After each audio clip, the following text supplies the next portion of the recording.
Hey everyone, Wrath here. So I wanted to do a new series of commonly asked questions I get asked personally as a tarot consultant. Full disclaimer, like I said, I am in no way a professional, but I've been doing tarot readings for a long period of time, and these are just some of the questions that I've been asked during my time as a consultant.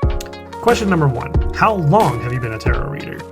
The answer to that is roughly 4 or 5 years now. I realized that I was Wiccan at the age of 14 when I did a religions paper for my English class as a freshman, and so I just started doing research on the side on Wicca, and everything just felt right about it, so I just really had a connection to it. However, I didn't get my very first tarot deck until many years later, around 2020, which was like 3 years ago, and I was like 23. Question number 2. What was my first deck? My very first tarot deck ever was the Nostradamus deck. I loved the medieval feel that it offered, and the cards felt warm, in like a sense of like they're inviting.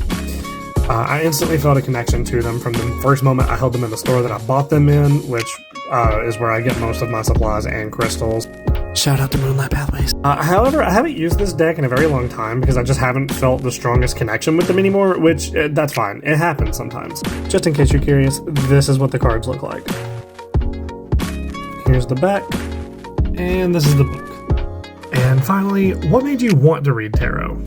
And the answer to that is, I have a thirst of knowledge, and when I learned that tarot is basically just an advanced form of intuition with a firm knowledge of the cards and their connection and the energies that you can get from them, that's when I fell in love.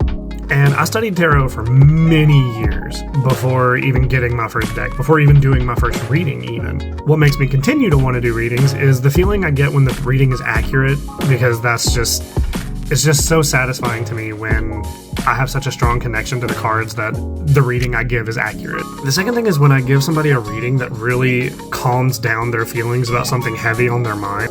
Like, the reading isn't always good, and they never will be, but I always try to make it feel personal and promote the reading in a way that makes them feel that even if it's not a good card or a good meaning of the card, it's more or less just a warning. The future's never guaranteed, and I make sure that's clear in my readings, but what is clear is that you can be warned about anything. And that's what the readings are, is more or less just a warning if it's negative. There's going to be good consequences or bad consequences depending on how you handle it. I hope this answered some questions about me and my background and what I do as a tarot consultant. And quick reminder, if you do want to book a reading with me, they are $10, but you can do so by commenting or messaging me or going to the Facebook page, and there should be a little thing at the top of the page where you can click book now, and that'll let you book an appointment with me. But as always, if anybody would like a reading, just let me know.